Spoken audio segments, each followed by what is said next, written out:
Content is king. We hear that all the time, don't we? If you've been online for any length of time in the internet marketing arena, you've heard that phrase, content is king. What does that mean? It means that really what you have to share is more important even than how you share it.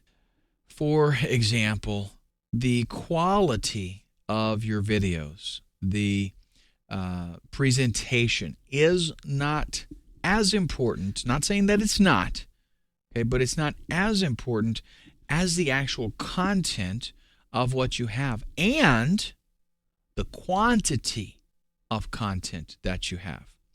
In other words, having a lot of good quality content that's going to be what puts you at the top, both search engines and as far as making customers happy. Now that applies to any website. It also applies to a membership site. Having a lot of content is extremely important, and you want to get that content fast. In other words, I set up my membership site this weekend. I want to get a ton of content in there before I, start marketing it. I want so much stuff. Whenever a new person comes in, I want there to be so much stuff that it's almost like they're overwhelmed.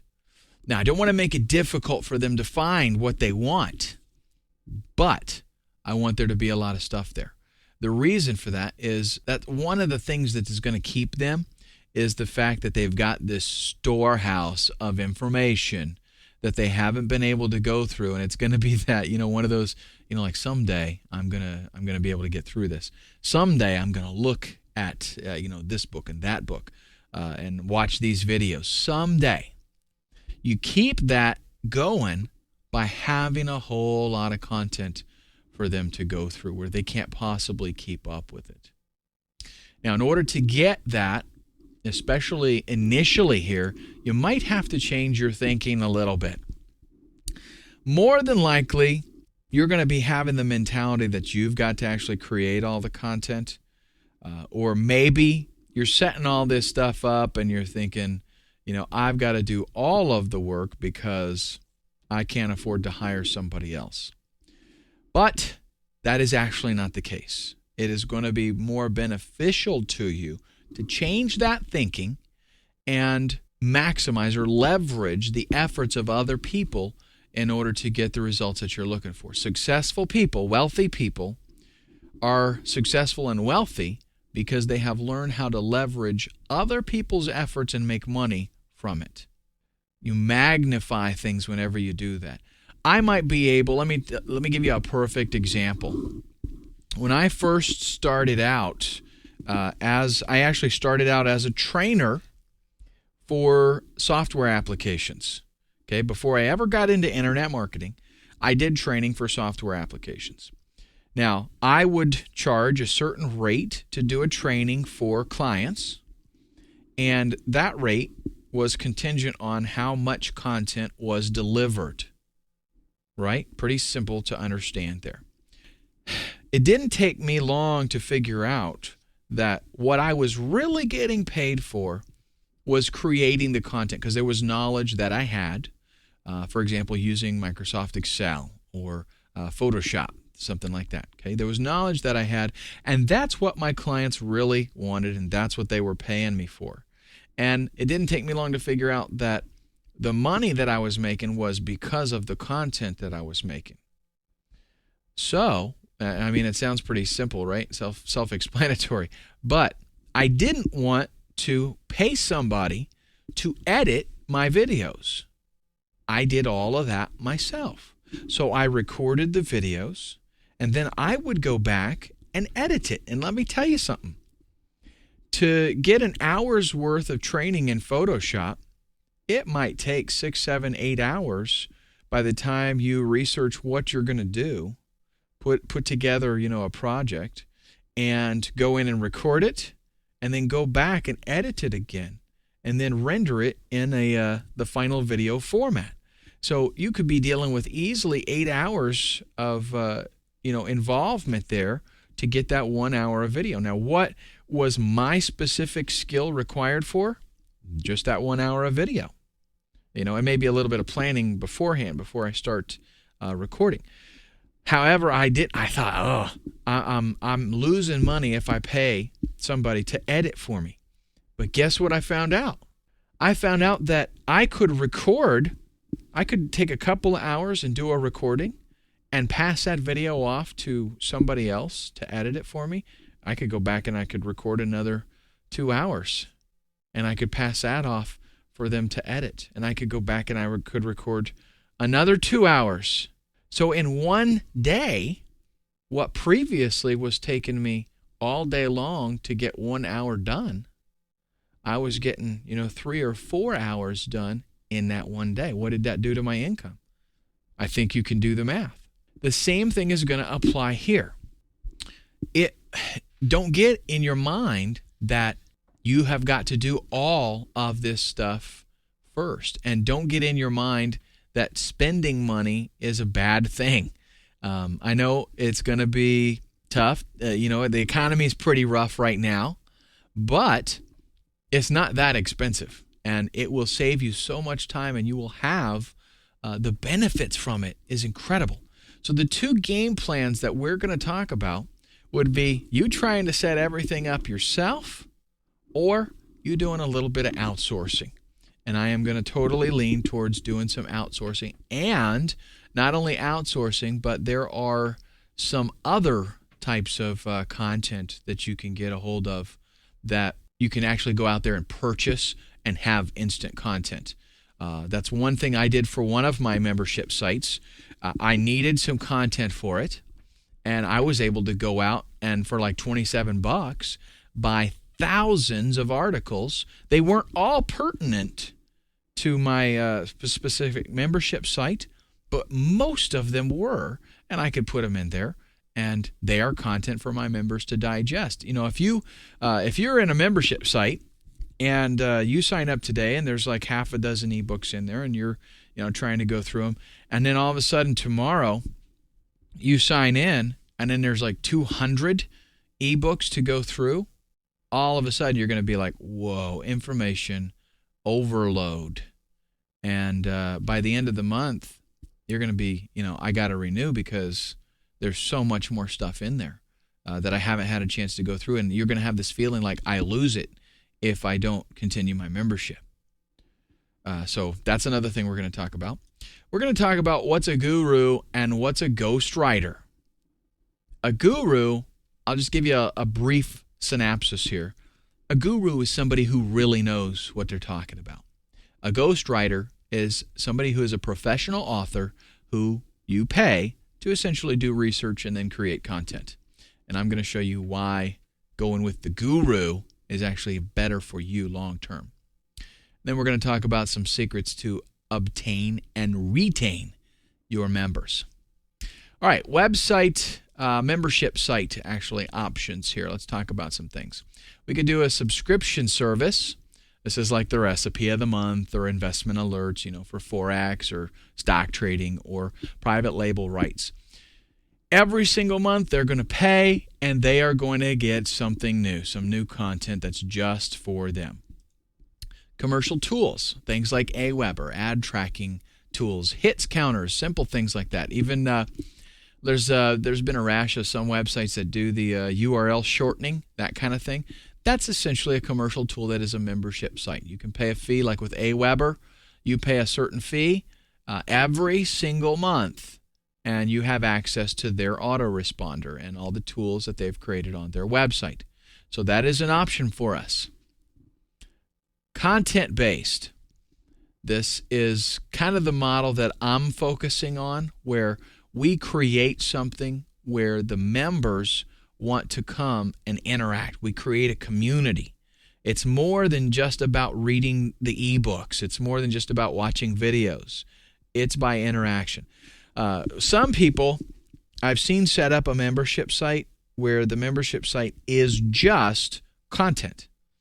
And while that could work, what works better is if you have the content and you build a community by having maybe a forum that goes along with the membership site. So people can go in there, they can interact with one another, they can talk about the content, how they have used it. They build up community, and that is a lot for retention, because if I'm on this forum and I've been here for 4 or 5 months and now I've got like 1,500 posts, I'm interacting with the community, I probably don't want to lose that standing, right?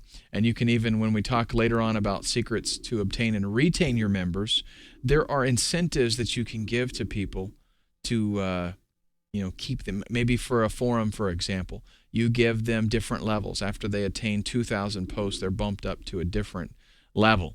And once they attain that, they're not going to want to cancel and then, at some future point, start over again. You need to have somewhat of a publisher mentality. Basically, what we're going to do to get the content very quickly is, if possible, buy the content, repurpose, and repackage it. So maybe change the name. If you're not familiar with the term private label rights or master resale rights, I'm going to both tell you about what it is, and then later on I'm going to show you some places that you can go to get that kind of content. But what you're getting is the rights to use something for your own purposes. In fact, you use it as though it is yours. It's not unethical, it's not illegal, nothing like that. You are actually paying for the rights to do that. Just like with a commercial on the radio, they'll have music and sound effects that they use to make those commercials.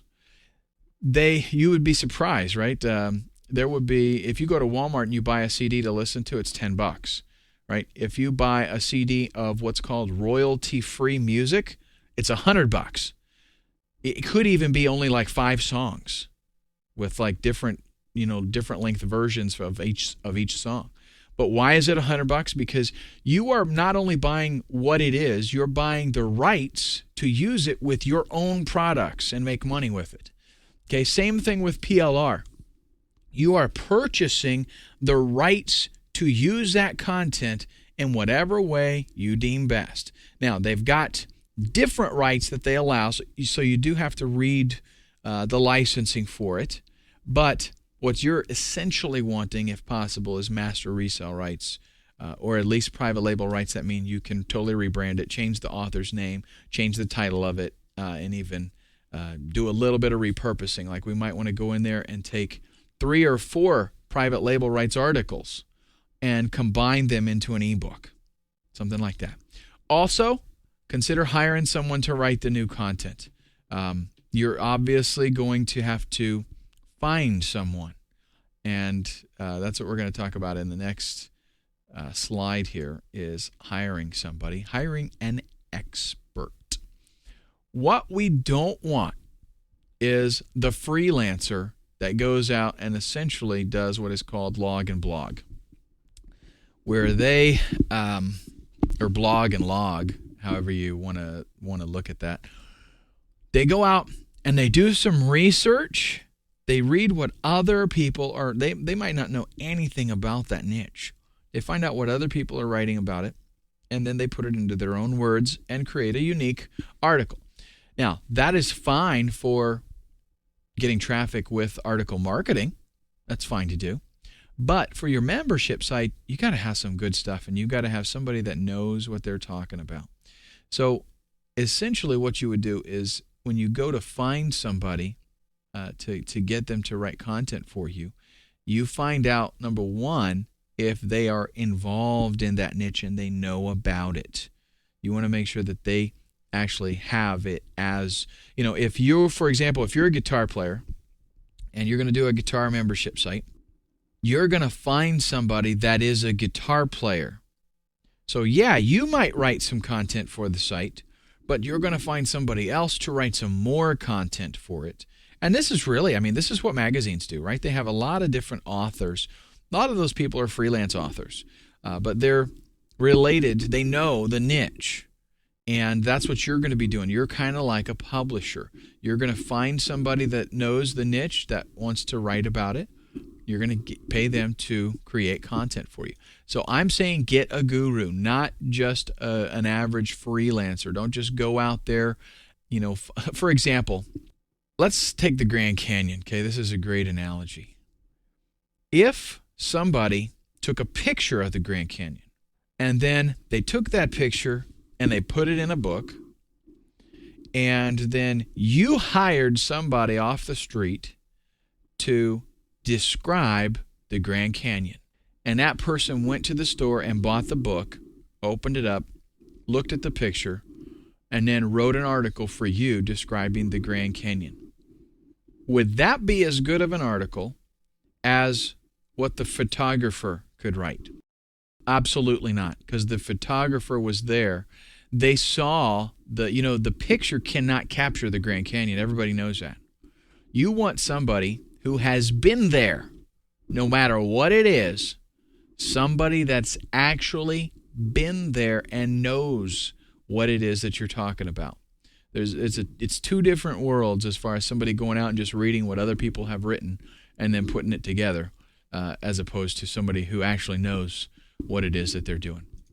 This will take a little bit longer, but believe it or not, it's actually a lot of times cheaper, because you can find people, if Johnny over here, Johnny Bowhunter, if he is not a professional writer, then you're talking about his hobby. You're talking about something he loves to do, and you're going to ask him, could you write me, some articles on hunting? He's going to be like, yeah, I get paid to do that. And a lot of times that's the way it's going to end up, is to get the content made, it's not going to cost you as much, because professional writers, they typically charge a lot. Now, here are some freelance sites: Guru.com, iFreelance.com, Elance, and Rent-A-Coder. These are some of the more common ones, more popular ones.